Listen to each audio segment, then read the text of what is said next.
नमस्कार। आज का दिन आप सबके लिए शुभ हो, मंगलमय हो।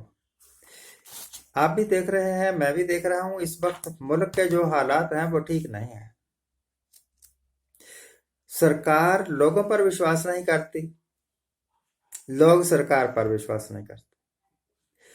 कई बार मोदी गवर्नमेंट और मोदी साहब खुद आके टीवी पर ऐसे ताली बजा बजा के, ताली पता नहीं क्यों बजाते हैं, हमें समझ नहीं आई।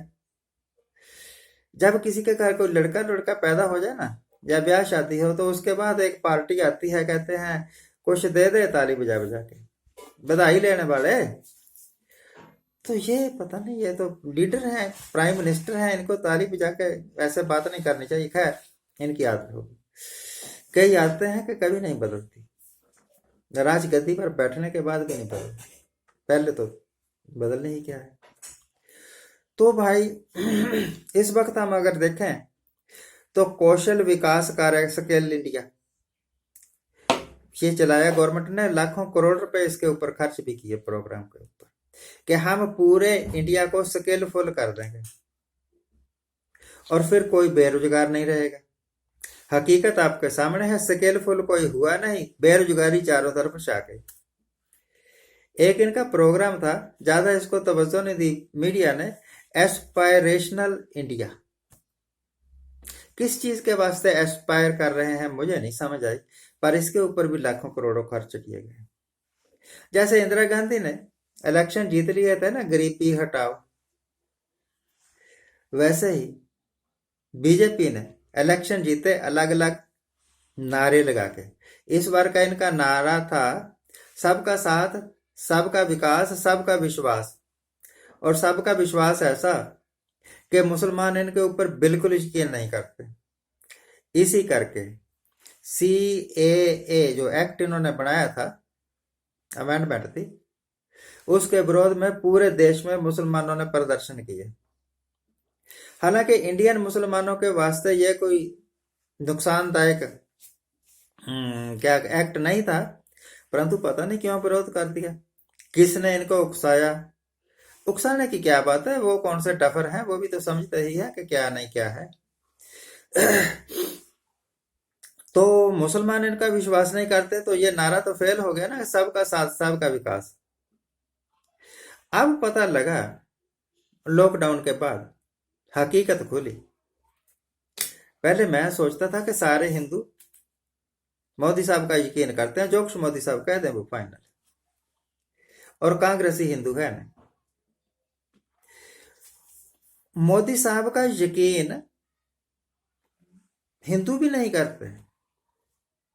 अब देखिए सड़कों पर हजारों लाखों की तादाद में लोग चले हुए हैं, पैदल ही अपने घरों को, साइकिलों पर अपने घरों को, क्योंकि ट्रेन की सुविधा नहीं मिली, बस की सुविधा नहीं मिली। तो ये जो पैदल लोग चले हुए हैं लॉकडाउन के बावजूद, पुलिस के डंडे खाने के बावजूद, कि हम यहां नहीं रहेंगे, हम अब अपने देश जाइब। कौन सा देश भाई? वही जहां पर एक टूटी फूटी झोपड़ी है, जहां पर कोई बेड नहीं लगे हुए हैं, कोई एसी नहीं लगे हुए हैं, जहां सवेरे दोपहर शाम कोई पंचरंगी खाना नहीं आपको मिलता है। अगर रोटी है तो सब्जी नहीं है, अचार या चटनी के साथ ही खा लेते हो। उसी स्वर्ग में जा रहे हैं। सरकार कहती है कि यहीं रहो, हम आपकी दशा सुधार देंगे। सरकार का यह कहना कोई मानता नहीं, क्योंकि यकीन नहीं रहा ना। 3 महीनों में सरकार ने कुछ नहीं किया, तो अब क्या कर देगी? लोगों के मतलब यकीन में ये बैठ गया, सरकार कुछ नहीं करेगी, सरकार झूठ बोलती है। अनाज की कमी नहीं थी हिंदुस्तान में, दालों की कमी नहीं थी हिंदुस्तान में, खाने वाले तेलों की कमी नहीं थी हिंदुस्तान में। अगर सरकार चाहती तो इनकी मदद कर सकती थी, नहीं की। और फिर इकोनॉमी को रिवाइव कर देंगे ये बात कह के, जब से इन्होंने बजट पेश किया है तब से ही बार बार तरह तरह के पैकेज लेकर आ रहे हैं, और इकोनॉमी की हालत बिल्कुल नहीं सुधर रही। जैसे टीबी के मरीज की हालत कभी नहीं सुधरती, जितनी मर्जी उसको दवाइयां दे दो, जितनी मर्जी उसको क्या बोलते हैं अंडे खिला लो, मीट की तरी, सूप पिला लो, वो नहीं सुधरती, क्योंकि उसको टीवी है। इसी तरह इकोनॉमी की हालत बिल्कुल नहीं सुधर रही, ये जितने मर्जी पैकेज देते रहे। हाँ, उनका एक पैकेज का एक लाभ हो जाता है, जो चालाक सेठ होते हैं ना, वो हजारों करोड़ रुपए का कर्जा लेते हैं और चुपचाप यहां से खिसक जाते हैं, या फिर अपने आप को दिवालिया घोषित करे, भैया हमारे पास तो कुछ है नहीं, जब होगा तो दे देंगे। तो सरकार लोगों को बेवकूफ बनाने में लगी हुई है और लोग सरकार का विरोध करने में लगे हुए हैं, और चालाक सेठ सरकार को लूटने में लगे हुए हैं। अब इसके बीच रह जाता है आम आदमी, मिडिल क्लास पीपल, वो पिस रहे हैं। ना तो सरकार से वो पैसा ठग सकते हैं, ना वो पहियों की तरह पैदल सड़कों पर घूम सकते हैं, नारे लगा सकते हैं, पत्थरबाजी कर सकते हैं। आपको याद आ गया होगा ना कि पत्थरबाजी भी हुई। सरकार की मूर्खताओं के कारण डॉक्टर भी बीमार हो रहे हैं, पुलिस वाले भी बीमार हो रहे हैं। वैसे बात लाखों करोड़ों की, अरबों खरबों की, और अपने डॉक्टरों को पीपीई किट नहीं दे रहे, पैसे नहीं है। पुलिस वाले मरवा दिए, उनको प्रोटेक्शन ही कोई नहीं। क्या करें तेरे राज को? तेरे राज्य में पुलिस वाला सुरक्षित नहीं है, डॉक्टर सुरक्षित नहीं है। अब तो कहते हैं मिलिट्री में और बीएसएफ में भी यह बीमारी फैल रही है। अस्पतालों में कोई इलाज नहीं है। अस्पताल बंद करने का एक फायदा हुआ, ये जो प्राइवेट प्रैक्टिशनर्स थे ना, कच्चे पिल्ले डॉक्टर, उनकी चांदी हो गई।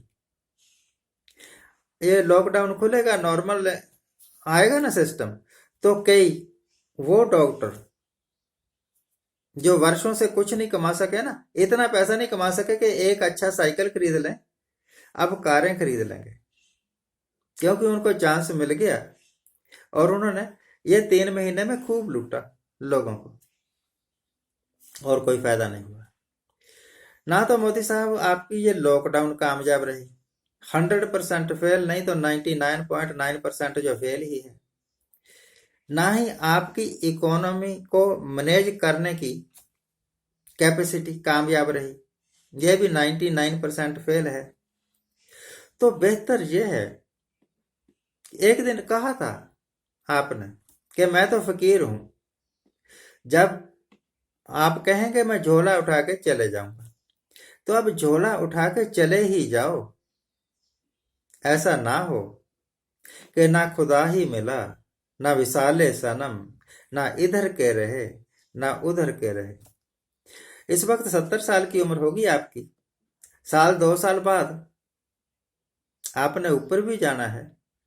भगवान को क्या जवाब दोगे कि पूरी जिंदगी में कभी किसी को सुख दिया ही नहीं, किसी की आशीष ली ही नहीं? कुछ अच्छा कर लो यार, डू समथिंग क्रिएटिव। आज के लिए इतना है। आज जिनका जन्मदिन है उनको हैप्पी बर्थडे, आज जिनकी मैरिज एनिवर्सरी है उनको बहुत बहुत शुभकामनाएं। सदा सुखी रहिए, आनंद प्रसन्न रहिए, शुभ शुभ सोचो, मीठा मीठा बोलो।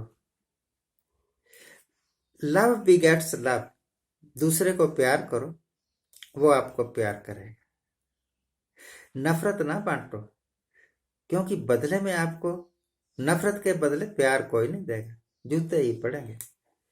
Thank you very much, thank you very much.